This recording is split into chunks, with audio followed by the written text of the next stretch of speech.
नमस्कार एंड प्रणाम। आपका बहुत बहुत स्वागत है पंचायतीविद पॉडकास्ट पर, जहां पर आज हम नॉलेज और एंटरटेनमेंट की ढेर सारी पंचायती करने वाले हैं हमारे गेस्ट के साथ। और आज जो हमारे पहले गेस्ट हैं उन्हें किसी इंट्रोडक्शन की ज़रूरत नहीं है, क्योंकि वो 5 में से 3 टर्म्स एमएलए के तौर पर चोमू को सर्व कर चुके हैं और अभी संगठन में भी काफ़ी बड़े पदों पर रहे हैं। तो आइए मिलते हैं सबसे पहले रामलाल शर्मा जी से, जो चोमू के एमएलए रहे हैं और हमारे पहले गेस्ट हैं। प्रणाम सर। नमस्ते। ये हमारा पहला क्वेश्चन ये रहेगा, क्योंकि ये हमारा पहला वीडियो है तो कुछ गलती वगैरह हो तो मैं चाहूँगा इसमें क्षमा मिले।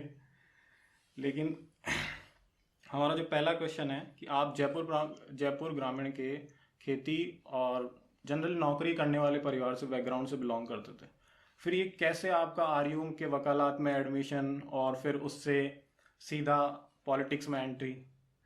देखिए, दो चीज़ हर व्यक्ति के मन मस्तिष्क के अंदर रहती है।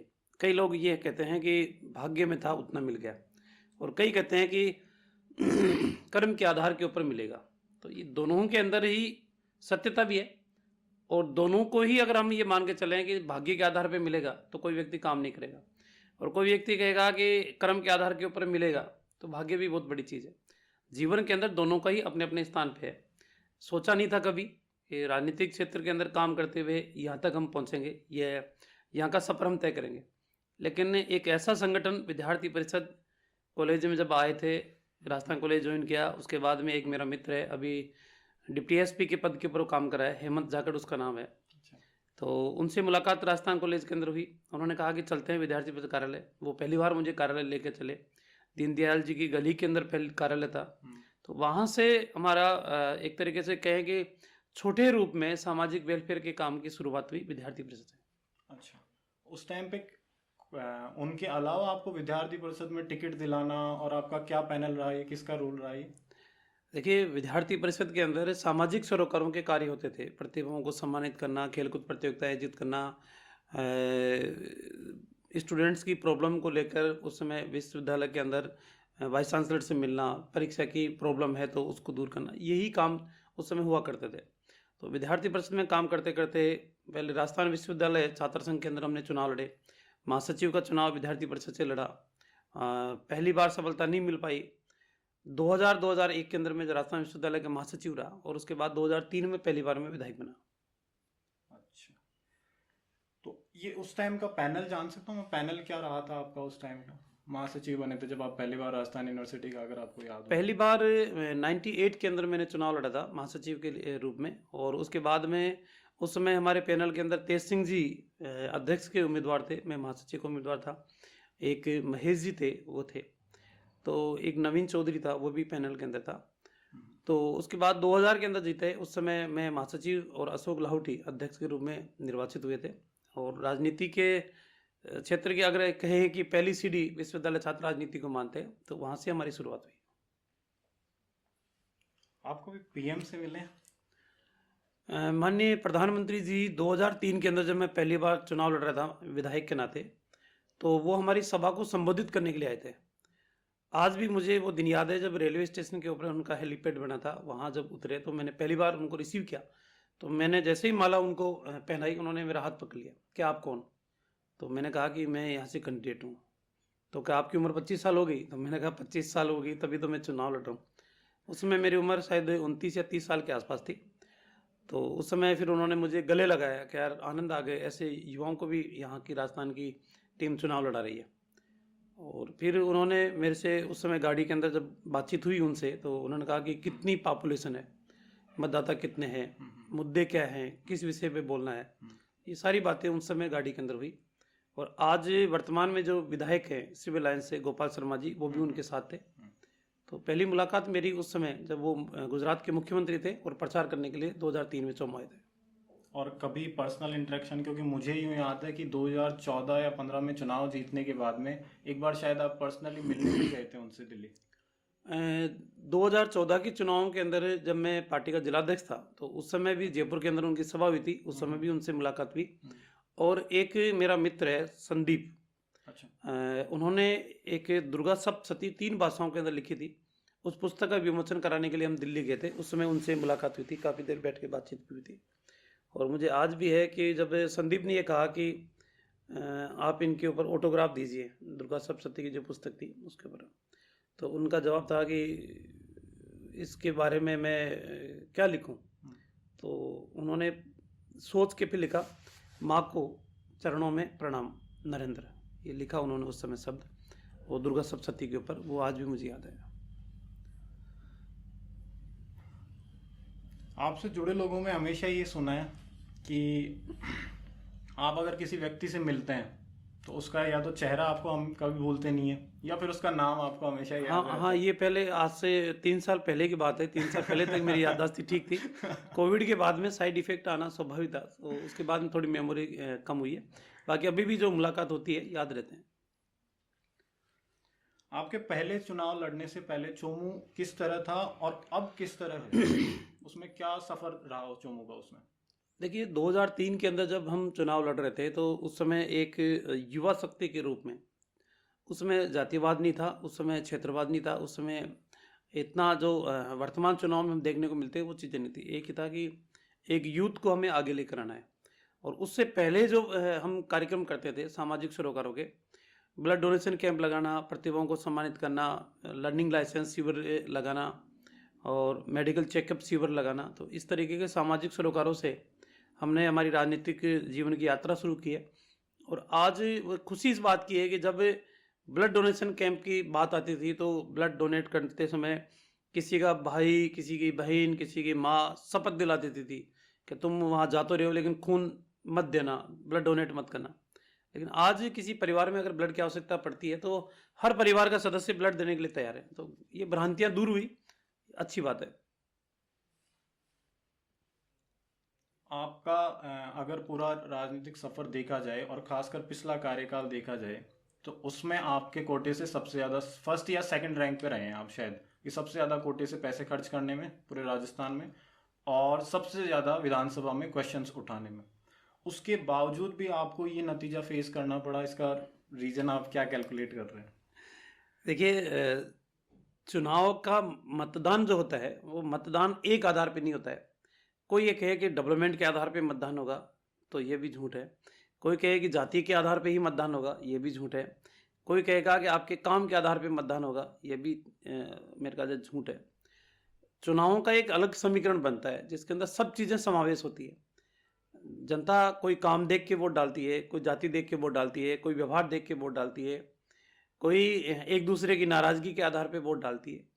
तो कई बार मेहनत और परिश्रम के आधार पे चुनाव नहीं जीते जाते, कई बार भाग्य और तकदीर और तत्कालीन समीकरणों के आधार पे चुनाव जीते भी जाते हैं, हारे भी जाते हैं।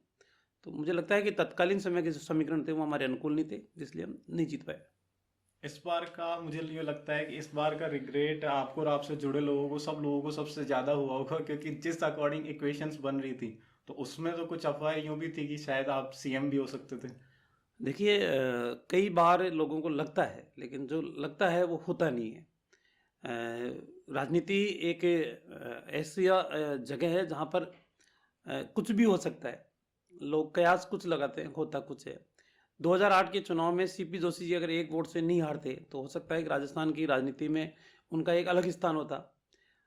राजनीति में हमने ये भी देखा है कि जयललिता जी के बाद शशिकला जी मुख्यमंत्री की शपथ लेने वाली होती है। एक कोर्ट का फैसला ऐसा आता है कि शपथ लेना तो दूर की बात है, उनको जेल जाना पड़ता है। तो राजनीति समय की होती है, समय के ऊपर क्या हो ये किसी को पता नहीं। आपको कोई मैंने ऐसा सुना है जनरली, और बाकी सबसे भी अफवाहों में सुना है कि आप जब विधानसभा में जाते हो तो कुछ मिनिस्टर्स, जब आप पहले विधानसभा में थे तो कुछ मिनिस्टर्स आपको निकनेम से भी बुलाया करते थे। देखिए, सबका स्नेह, सबका प्यार अलग अलग है। लिखने में घर पे भी कहते हैं, बाहर भी कहते हैं, आज भी कहते हैं। बहुत से मंत्री आज भी केंद्र भारत सरकार में वो मुझे रामू के नाम से बुलाते हैं। तो ये प्रेम का नाम है, आपसी एक स्नेह का नाम है, इसलिए। तो इस बार जैसे आपने बताया भी, और हमारा क्वेश्चन भी था ये कि आपने काफ़ी सारे ब्लड बैंक खोले, काफ़ी सारे डोनेशन कैंप चलाए, आपने सामोत में एनिकेट भी बनवाया। उसके बावजूद ये सारे आइडियाज़ में आप काम किस लेवल से स्टार्ट करते हो, और ये आइडियाज़ आपके खुद के होते हैं या बैकग्राउंड की कोई टीम होती है इन आइडियाज़ के तौर पे? देखिए, 2-3 बातें हैं। अगर आप 2003 से पहले की राजनीति आप देखोगे तो वो राजनीति थी सिर्फ और सिर्फ मुखियाओं की राजनीति थी, सिर्फ थाने और तहसील की राजनीति थी। किसकी थाने में कितनी चलती है, प्रशासन पे किसकी कितनी पकड़ है, उस आधार पे राजनीति होती थी। लेकिन मैंने राजनीति के उस मान्यता को बदलने का काम किया। सामाजिक सरोकारों के आधार के ऊपर राजनीति होनी चाहिए, वेलफेयर के आधार पे राजनीति होनी चाहिए, लोगों की समस्या के समाधान के आधार पे राजनीति होनी चाहिए। 2003 में मैं पहली बार बना था, तो हमने एक अभियान शुरू किया था, प्रशासन आपके द्वार। प्रशासन आपके द्वार का मेन उद्देश्य ये था, सारे के सारा प्रशासन ग्राम पंचायत हेडक्वार्टर के ऊपर बैठता, वहाँ लोगों की समस्या सुनता और वहीं समाधान करता। फिर बाद में सरकार ने उसको प्रशासन आपके संग नाम देके उसको पूरे राजस्थान में चलाने का काम किया, लेकिन शुरुआत हमने उस समय की थी। हमने ब्लड डोनेशन कैंप, प्रतिभाओं को सम्मानित करने का कार्यक्रम, ग्रामीण क्षेत्र के अंदर गौशालाएं खोलने का, वृक्षारोपण अभियान को गति देने का, ब्लड डोनेशन कैंपों को ज़्यादा से ज़्यादा लगाने का, तो रचनात्मक कार्यक्रमों को राजनीति से हम जोड़ने का काम किया। ये जो कोविड के टाइम पे जो आपने जिक्र भी किया, जिसके कारण अब आपको ये लगता है कि बॉडी थोड़ा उम्र मांग रही है, उम्र बता रही है, तो कोविड में जब आप कोविड से ग्रसित थे उस टाइम पे, तो आपको बहुत सारी प्रॉब्लम्स फेस करनी पड़ी, लेकिन उससे पहले आपने काफ़ी सारी सेवा सरोकार का काम भी किया। तो वो कोविड का एक्सपीरियंस, सेवा सरोकार से लेके फिर एकदम से आपको इतना सीरियस बीमार होना, वो एक्सपीरियंस कैसा रहा? नहीं, वो दौर एक ऐसा था जिस दौर के अंदर कई चीज़ें हमने देखी है। मेरे पास उस समय एक कॉल आया, कॉल आके मेरे से कहा कि मेरे पिताजी का देहांत हो गया। अच्छा। तो मैंने उनसे कहा कि आप मेरे से क्या मदद चाहते हो? तो कहा कि कोई दाग संस्कार करने वाला मिल जाएगा क्या? तो मैंने उनसे कहा कि आप उनके बेटे हो, दाग संस्कार आपको ही करना चाहिए। कहा नहीं, मुझे तो डर लग रहा है कि कहीं मैं भी संक्रमित नहीं हो जाऊँ और मेरी जान को खतरा नहीं हो। तो एक ऐसा दौर था जिस दौर के अंदर पत्नी पति के पास नहीं जा रही थी, बेटा माँ के पास नहीं जा रहा था, भाई भाई के पास नहीं जा रहा था, सबने दूरियां बना ली थी। तो उस दौर के अंदर मैं धन्यवाद दूंगा चिकित्सक महकमे में काम करने वाले तमाम स्टाफ को कि उन्होंने अपनी जान जोखिम में डाल के, प्रशासन में लगे हुए तमाम वो लोग जिनकी ड्यूटी थी, पुलिसकर्मी जो अपनी जान जोखिम में डाल के लोगों को बचाने का काम कर रहे थे, सेवा का काम कर रहे थे। तो हमने किया, उससे ज़्यादा तो इन लोगों ने काम किया। हमने तो सिर्फ जनता को फूड पैकेट जहाँ नहीं मिल रहे थे वो पहुंचाने का काम किया, मेडिसिन नहीं मिल रही थी वो पहुंचाने का काम किया, ऑक्सीजन सिलेंडर नहीं मिल रहे थे उसकी व्यवस्था की। लेकिन वास्तविकता के अंदर काम तो उन लोगों ने किया था, लोगों को बचाने का। जनरली जो आपके सैलरी कोटा वगैरह क्या होते थे एमएलएज के? जब आप एमए विधायक के तौर पे थे तो आपको तो मालूम होगा इस बात का। एमएलएज को जो तनख्वाह मिलती है, जिसको हम कहते हैं कि सैलरी जिसको बोलते हैं, वो लगभग 40,000 रुपये के आसपास थी। लेकिन उसके अलावा भत्ते अलग अलग मिलते थे। वाहन भत्ता अलग मिलता था, मकान का भत्ता अलग से मिलता था, टेलीफोन का भत्ता अलग से मिलता था। तो ये भत्ते भी विधायकों को मिलते हैं और सैलरी लगभग 40-45 हज़ार रुपये के आसपास है। और उसके अलावा कुछ पर्क्स वगैरह एक्स्ट्रा जो मिलता है? हमारा 5 करोड़ रुपए का विधायक कोटा जो अशोक गहलोत जी की सरकार ने किया था, उसकी अनुशंसाएं हम करते थे। अच्छा। डेवलपमेंट के लिए हमारी विधानसभा में क्या क्या हो सकता है, उसकी रिक्वायरमेंट हमारे विधायक के अनुशंसाओं के आधार पे 5 करोड़ रुपए की राशि खर्च होती थी। तो जनरली जैसे काफ़ी बार देखने को मिलता है कि ये अपने जेडीए और कृषि विभाग द्वारा जो रोडें पास होती हैं, तो उसमें उसका क्या प्रोसेस रहता है? किस तरीके से वो रोड पास होती है और वो पैसा आपके फंड से पास होता है? नहीं या उनके नहीं, फंड से वो पास होता डिपार्टमेंट का पैसा है। वो डिपार्टमेंट्स में आपकी कितनी लाइजनिंग है, कितना प्रयास है, कितनी सक्रियता है, उस आधार के ऊपर वो पैसे स्वीकृत होते हैं। कृषि विपणन बोर्ड भी हमने 2013 से लेकर 18 तक बीजेपी की सरकार थी, तो लगभग 100 किलोमीटर सड़कें चौमो विधानसभा क्षेत्र के अंदर बनाई थी। लेकिन 2018 से लेकर 23 तक बीजेपी की सरकार नहीं थी, तो 1 किलोमीटर सड़क भी कृषि विपणन बोर्ड से नहीं बनी। तो ये तो प्रयास के आधार के ऊपर है। जब बीजेपी की सरकार थी 13 से 18 तक, तो वीर हनुमान जी के विकास में हमने 18 से 20 करोड़ रुपए लगाए। अच्छा। लेकिन 18 से 23 तक कांग्रेस की सरकार रही तो एक पैसा वहाँ नहीं लगा। अब फिर हम प्रयास करें, बीजेपी की सरकार है, तो वीर हनुमान जी का विकास आने वाले समय में एक जयपुर जिले का सबसे बड़ा पर्यटक स्थल वो डेवलप हो सके, उसके लिए हम प्रयास कर रहे हैं। हाँ, उसमें काफ़ी चेंजेस भी आए हैं। और आप जैसे पार्टी वाइज बिलोंग करते हैं, भारतीय जनता पार्टी की मान्यता और संगठन से बिलोंग करते हैं और उसी की विचारधारा आप फॉलो भी करते हैं, तो अभी कभी ऐसा होता है कि विपरीत विचारधारा जैसे कांग्रेस के या आम आदमी पार्टी के दोस्त भी आपके हो, उन विचारधाराओं में भी आपकी बातें तो होती हैं? नहीं, विचारधारा अलग है, मित्रता अलग है। मित्रता के नाते कांग्रेस के भी कई मान्य विधायक ऐसे हैं जो हमारे मित्र हैं, दोस्त हैं। लेकिन जब विचारधारा की बात आती है तो विचारधारा के प्रति हमारी प्रतिबद्धता है, उसके ऊपर कोई समझौता नहीं है। डिबेट में हम जाते हैं तो कई विपरीत विचारधारा के लोग भी हमारे साथ डिबेट में बैठते हैं। तो इसका अर्थ ये नहीं है कि उसके डिबेट खत्म होने के बाद में हम एक जगह बैठ के चाय नहीं पीते। वो मित्रता अलग है, वो बातचीत अलग से होती रहती है, उसमें कोई वो चीज़ें नहीं है। लेकिन जहाँ आपके विचार को लेकर, आपके संगठन के प्रति प्रतिबद्धता को लेकर जो काम आपको करने हैं, तो वो निरंतर हम करते हैं। मतलब जो दुश्मनी है वो सिर्फ विचारधारा की है, ऐसी कोई हाँ, दुश्मनी है जैसा लड़ाइयाँ लोग सोचते हैं? नहीं, लड़ाइयाँ विचारधारा की होती है, लड़ाइयाँ सिद्धांतों की होती है। लड़ाइयाँ आपने अच्छा किया या गलत किया उसकी होती है। कांग्रेस सरकार ने गलत किया तो मुकर होकर हमने मुख्यमंत्री जी की भी आलोचना की है, मर्यादा में रहकर की है। आरपीएससी का मुद्दा हो, पेपर लीक का मुद्दा हो, अधीनस्थ बोर्ड के अंदर भ्रष्टाचार के मामले हो, या तमाम माइनिंग के भ्रष्टाचार के मामले हो, हर मुद्दे के ऊपर सरकार को हमने घेरने का काम किया है। क्राइम राजस्थान के अंदर बहुत ज़्यादा कांग्रेस सरकार के समय बढ़ा था, तो उस समय क्राइम के ऊपर भी हमने कई आंदोलन भी किए, प्रदर्शन भी किए। घटनाएं जहाँ हुई, वहाँ अलवर की घटना हुई थी, मासूम बच्चों के साथ दरिंदगी हुई, वहाँ पर भी हम गए थे, हमारा डेलीगेशन गया था। सवाई माधोपुर के अंदर जब घटना हुई थी तो उस समय वहाँ पर भी हम गए थे। और ये जैसे आपने आरपीएससी का और इनका चर्चा करी, तो जनरली मैं भी अभी भी स्टूडेंट ही हूँ, और बाकी और भी काफ़ी सारे लोग मेरी जनरेशन के आज भी तैयारियां कर रहे हैं। इसमें राजस्थान में हमेशा एक चीज़ देखी गई है, अभी भी मेरी कुछ दोस्तों से बात होती है, लगभग दोस्त यूँ बोलते हैं मेरे को कि हमने राजस्थान की गवर्नमेंट जॉब की तैयारियां करना छोड़ दी। देखिए, दो चीज़ है जो मेरी मान्यता है, हकदार को सम्मान मिले, गुनहगार को सजा मिले। जो भी अपराध करने वाले लोग हैं उनको जब तक आप सजा नहीं दोगे तो रुकने वाले नहीं है। सरकार भारतीय जनता पार्टी की बन चुकी है, मुख्यमंत्री जी से मेरी मुलाकात कई बार हो चुकी है, हमने यही कहा है गुनहगारों को सजा देना शुरू करो। और प्रदेश की सरकार ने, मुख्यमंत्री जी ने इसको गंभीरता से लिया है। आपने देखा होगा कि क्राइम कंट्रोल के लिए पहली उनकी जो मीटिंग हुई थी उसमें कहा था क्राइम कंट्रोल, अलग से एक विंग तैयार की गई है क्राइम को कंट्रोल करने के लिए। उसके एडीजी दिनेश एमएन साहब को उनका कमान सौंपी गई है। और आपने देखा होगा कि जिस तरीके से अपराधियों को धरपकड़ की जा रही है, तो इस मामले के अंदर भी यही है कि जब तक आप, नकल करने वाला एक गिरोह राजस्थान में पनप चुका है, कठोर से कठोर कार्रवाई करने की आवश्यकता है। और कठोरता के साथ कार्रवाई होगी तो 101% किसी की हिम्मत और हिमाकत नहीं होगी पेपर लीक करने की। इसमें आरपीएससी के पेपर्स में इनमें ये भी देखा गया है जनरली कि जो टाइम लिमिट है एग्जाम कंडक्ट होने का वो काफ़ी लंबा होता है, जिसके कारण लगभग बच्चे उसको एग्जाम को छोड़ ही देते हैं। जबकि सेंटर में जैसे ऐसा है कि एसएससी की एग्जाम 6 महीने में होगी तो होगी एसएससी की एग्जाम। राजस्थान में एक भी एग्जाम ऐसी नहीं है जो कभी फिक्स टाइम के अंदर होती हो। देखिए, हमारी मान्यता है कि जो भी एग्ज़ाम है उसका एक कैलेंडर बने, कैलेंडर के आधार के ऊपर तिथि निर्धारित हो। कम से कम 6 महीने पहले ही तिथियां निर्धारित हो जानी चाहिए कि 6 महीने बाद में ये एग्ज़ाम होगी, उसके बाद ये होगी, उसके बाद ये होगी। लेकिन होता क्या है कि राजस्थान के अंदर जिस तरीके का वातावरण बन चुका है, हर आदमी ये सोचता है कि ईमानदारी से परीक्षा हो पाना बहुत मुश्किल है। लेकिन जब तक आप संवैधानिक संस्थाएं जितनी भी है, चाहे आरपीएससी हो, चाहे अधीनस्थ बोर्ड हो, चाहे कर्मचारी चयन बोर्ड हो, ऐसी संस्थाओं में ईमानदार आदमी को नहीं बिठाओगे तब तक ईमानदारी के साथ परीक्षा हो पाना बहुत मुश्किल, एक तरीके से चैलेंज है।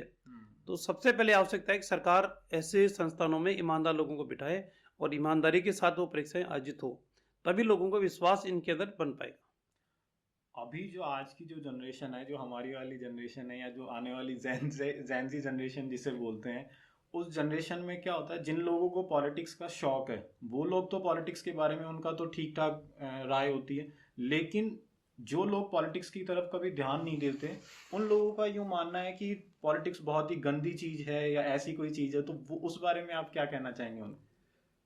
देखिए, यदि कोई व्यक्ति ये सोच ले कि मुझे कुछ नहीं करना, तो वो आराम से अपनी ज़िंदगी व्यतीत कर सकता है। कोई ये सोच ले कि मुझे बहुत कुछ करना है, तो वो उसी दिशा के अंदर, व्यक्ति बड़ा अपने शरीर से नहीं होता है, व्यक्ति अपनी सोच से बड़ा होता है। कोई काम झाड़ू लगाना है, कोई कहेगा ये बहुत छोटा काम है, लेकिन वही काम अगर शिद्दत से करोगे, अगर पूरी निष्ठा के साथ करोगे, तो वो बेहतरीन झाड़ू लगा सकता है। तो झाड़ू लग के प्रति आपकी सोच क्या है? अच्छी सोच है तो आप अच्छा सोचोगे, नेगेटिव सोच है आपकी तो नेगेटिव सोचोगे। आदमी सोच से बड़ा बनता है। और राजनीति को जो दूर बैठकर ये सोचते हैं कि राजनीति बहुत गंदी चीज़ है, राजनीति में जाना नहीं चाहिए, तो मैं उनसे कहूँगा कि एक बार राजनीतिक व्यक्ति के जीवन के अंदर आप एक दिन बिता के देखिए, वो सुबह से लेकर शाम तक उसकी गतिविधि क्या क्या रहती है, कितने फ़ोन अटेंड करते हैं, कितने लोगों से मुलाकात करते हैं, कितने लोगों की समस्याएं सुनते हैं, कितने लोगों की समस्या का समाधान करते हैं। एक व्यक्ति अपने काम के लिए 10 चक्कर लगा चुका, काम नहीं हुआ, किसी राजनीतिक व्यक्ति के पास गया, संबंधित अधिकारी को उसने कहा कि क्यों नहीं कर रहे, इतना पूछने से ही वो कहता है कि साहब भेज दो, मैं अभी कर देता हूँ। तो उसको सुकून कितना मिलता है। तो लोकतंत्र के अंदर ये सब चीज़ें है और व्यक्ति के ऊपर निर्भर है कि व्यक्ति अपने आप को किस जगह बैठकर कैसा काम करना वो पसंद करता है। तो ये मैं नहीं मानता कि राजनीति कोई गलत है। राजनीति कई ऐसे समस्या हैं जिनका समाधान से लोगों के चेहरे पे मुस्कुराहट आती है, खुशी आती है, तो अच्छा लगता है। और ये जो इस चीज़ के कारण कभी कभी आप लोगों को जो बातें सुननी पड़ती है या फेस होती है, तो उन चीज़ों के लिए कभी दुख फील होता है कि यार नहीं, उसके लिए ये है कि हम ये सोच कर चलते हैं कि भगवान राम जो थे वो विष्णु के अवतार थे और इस जनता ने उनको ही नहीं बख्शा, तो हम तो आधुनिकता के इंसान हैं, हमें कहाँ बख्शेगी कोई। लेकिन आप ठीक रहो, अपने आप को ठीक रखो, दुनिया आपके बारे में क्या सोचती है और क्या नहीं सोचती, ये इसको ज़्यादा गंभीरता से लेने की आवश्यकता नहीं है, क्योंकि दुनिया की भाषा बदलती रहती है। अगर तुम जीत गए तो वो तुम्हारी जीत के अंदर खुशी मनाएगी और तुम हार गए तो वो 10 कमियां निकाल देगी, हमने तो पहले ही कहा था ऐसा है, ऐसा है, ऐसा है। तो दुनिया तो समय और परिस्थिति के अनुसार बात करने वाली होती है। मैं चाहूँगा व्यूवर्स को भी पता लगे, क्योंकि हमें तो पता है आपकी एज क्या है। मेरी डेट ऑफ बर्थ है 20 जून 1973। मतलब अराउंड अबाउ 50 हाँ, है। सचिन तेंदुलकर की तरह मेरा हाफ शतक लग चुका है। क्योंकि आपको देख के अभी तो फिलहाल लगने लग गए, लेकिन आज के 2 साल पहले आपको देख के कोई यूं नहीं कह सकता था कि ये आदमी अबाउ 50 प्लस है। और अब जैसे जिस अकॉर्डिंग हम देखते आ रहे हैं, तो आपका शेड्यूल भी काफी बिजी शेड्यूल रहता है, वो किस अकॉर्डिंग रहता है? मेरी अलार्म अगर मेरे मोबाइल में आप देखोगे तो मेरे अलार्म है 4:30 बजे की, और मैं आज भी 5:30 पौने 6 बजे सड़क के ऊपर मॉर्निंग वॉक करने के लिए मैं आ जाता हूँ। और व्यक्ति को हेल्थ के प्रति सभी को सजग रहने की आवश्यकता है। अब मैं रात को अगर 12 बजे भी अगर सोता हूँ तो भी मैं 4:30 बजे उठ जाता हूँ। तो अगर व्यक्ति की दैनिक दिनचर्या ठीक है तो हेल्थ अच्छी रहेगी।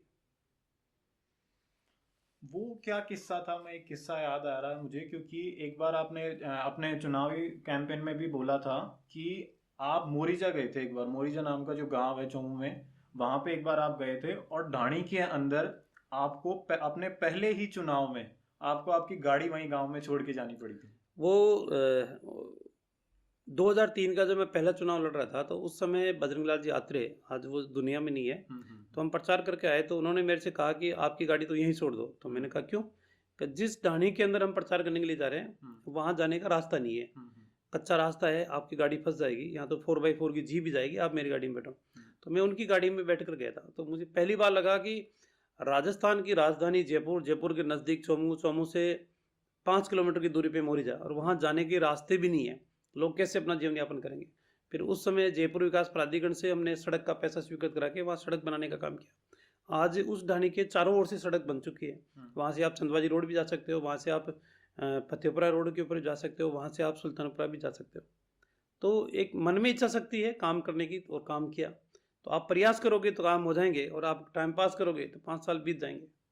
आपके इतने बिजी शेड्यूल होने के बाद भी काफ़ी बार आपको ये जो जनरल फैमिलीज़ को प्रॉब्लम फेस करनी पड़ती है कि जैसे बच्चों ने कुछ काम कह दिया या मैम ने कुछ काम बताया हो आपको और फिर आपने नहीं कर पाए हो, तो वो जनरली जो ताने और डांट जो सबको सुनने को मिलती है वो आपको भी मिलती है? सबको मिलती है। इसमें अगर कोई ये कहता है कि मेरे को नहीं मिलती तो वो दुनिया का सबसे बड़ा झूठा आदमी है। ये चीज़ें तो कॉमन है।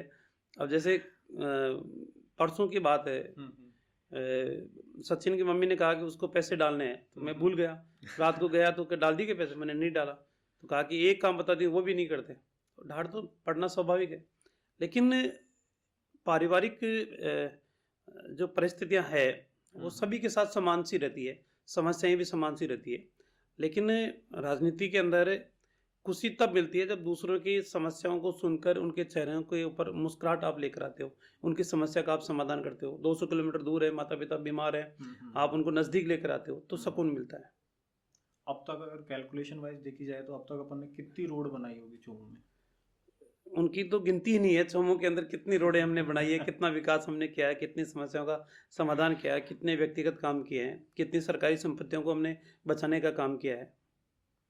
अभी जो आपके जैसे अभी तो काफ़ी सारे राजनीतिक मित्र के तौर पे ज़्यादा हैं, लेकिन कुछ मित्र ऐसे भी हैं जो आपके काफी पुराने हैं और आप जब उनसे मिलते हो तो ये लोकाचार से परे हट के आप लोग बात कर पाते हो जैसे आज की जनरेशन में सब लोग करते हैं। देखिए, मेरी मान्यता है कि आपकी स्कूल एजुकेशन, हम्म। कॉलेज एजुकेशन को छोड़ दें, आप स्कूल एजुकेशन के जो आपके मित्र बनते हैं वो दिल के मित्र होते हैं। हम्म। उसके बाद की जितनी मित्रता होती है वो दिमाग की मित्रता होती है, उसके अंदर प्लस माइनस होता है, मुझे मित्रता करने में लाभ है या हानि है, उस आधार के ऊपर चलते हैं। और बचपन के जो मित्र हैं उनके अंदर स्वार्थ नहीं है, लोभ नहीं है, लालच नहीं है, और किसी के प्रति दुराग्रह नहीं है। वो एक सच्ची मित्रता होती है। आज भी बचपन के मित्र हम जब मिलते हैं तो हंसी मजाक उसी भाषा के अंदर, वही पुरानी बातें, वही पुरानी यादें, वही स्कूल के समय जो शरारत करते थे, सारी चीज़ें वापस मेमोरी के अंदर आ जाती है। और सब जानना चाहते हैं आपसे कि अब रामलाल शर्मा का सफर वही चोमू की तरफ रहेगा, और रहेगा तो उसके मेथड्स में, उस तरीके में, उस अंदाज में कुछ चेंज आएगा, या फिर वो वैसा का वैसा जैसा पुराना हुआ करता था वैसा रहेगा। देखिए, राजनीति में अगर किसी ने अपने व्यवहार में अगर किसी ने परिवर्तन कर लिया तो राजनीति में जिंदा नहीं रह सकता। तो रामलाल शर्मा का व्यवहार कल जीता हुआ था, जैसा कल था वैसा ही अब है, वैसा ही आगे रहेगा, कोई परिवर्तन नहीं रहेगा। लेकिन राजनीति के अंदर जिस विचार को लेकर, जिस मुद्दे को लेकर, जिन भावनाओं को लेकर हम आए, वो सारे काम हम करेंगे। आम आदमी की समस्याओं के समाधान के लिए जो भी हो सकता है वो भी निदान करेंगे, चौमू को विकास में आगे ले जाने का काम भी करेंगे, जन समस्याओं के समाधान का काम भी करेंगे। लेकिन एक बात मैंने जरूर की थी, राजनीति के अंदर यदि आपने उन लोगों को इग्नोर कर दिया जो गलत हैं, जो गलत कार्यों के अंदर लिप्त हैं, जो आप ऐसे कार्य जो अमानवीय है और उनकी आपने अनदेखी कर दी, तो भगवान भी आपको माफ नहीं करेगा। इसलिए ऐसे लोगों को सजा मिलना जरूरी है। मिलावट करने वाले लोग, भ्रष्टाचार करने वाले लोग, आपके ज़मीन हड़पने वाले लोग, गरीब आदमी को धोखे में रखकर उनकी ज़मीनों के एग्रीमेंट करा लें, रजिस्ट्री करा लें, ऐसे जितने भी गुनहगार हैं उन गुनहगारों को सजा मिलनी चाहिए। काफ़ी बार जो आपके पुराने और अभी के टाइम पे भी आपके सबसे खास मित्रों में से जाने जाते हैं सतीश जी। तो सतीश जी विधायक रहे हैं आमेर के, तो वो काफ़ी बार कहते हैं कि रामलाल शर्मा तो बड़ा तेज है, अपने काम हर बार पहले करवा के ले आता है, और इस चक्कर में कभी कभी उनसे डांट या नोकझोंक भी होती है प्यारी सी। नहीं नहीं, वो सतीश जी मेरे एक बड़े भाई की तरह हैं, हमेशा मैं उनका मान सम्मान करता हूँ, और हमेशा वो भी मुझे उतना ही स्नेह देते हैं जैसे एक छोटे भाई को देते हैं। आज भी जयपुर जिले के अंदर ही नहीं, पूरे सब लोग ये मानते हैं राम लक्ष्मण के रूप में दोनों मिलके काम करते हैं, और दोनों ने दोनों विधानसभाओं को बेहतरीन करने का हमने काम किया। उन्होंने भी आमेर के अंदर लगभग 13 से लेकर 18 तक बीजेपी की सरकार थी, 1500 करोड़ रुपए के काम कराए। तो दोनों की सोच एक ही है कि जन समस्याओं का समाधान हो, लोगों की तकलीफें दूर करने का काम करें। आपका कभी कोई किस्सा ऐसा हुआ है कि आप किसी रास्ते की या फिर किसी पानी की समस्या को सॉल्व कराने गए हो और लोगों ने आपको वहीं बैठा लिया हो कि नहीं, जब तक ये काम नहीं होगा तब तक मैं जाने ही नहीं देंगे? देखिए, समस्याएं आती है, लोग सुनाते भी हैं, लोग अपनी, लेकिन वो उनकी पीड़ा है, वो दर्द है, वो उनकी समस्या है, हम सुनते भी हैं, धैर्य के साथ सुनते हैं। लेकिन जब लोगों को कन्विंस करते हैं, ठीक है अधिकारियों को बुला रहे हैं, आपकी समस्या का समाधान करते हैं, तो लोग विश्वास भी करते हैं। कई बार ऐसे भी है कि लोग काफ़ी उत्तेजना के अंदर शब्द ऐसे बोलते हैं जो पीड़ादायक होते हैं, लेकिन हम ये सोचते हैं कि ये उनकी समस्या, ये उनकी पीड़ा है, जो सुना रहे मेरे को व्यक्तिगत नहीं सुना रहे, हम जनप्रतिनिधि है इसलिए सुना रहे हैं, इसलिए उन बातों को इग्नोर भी करके चलते हैं।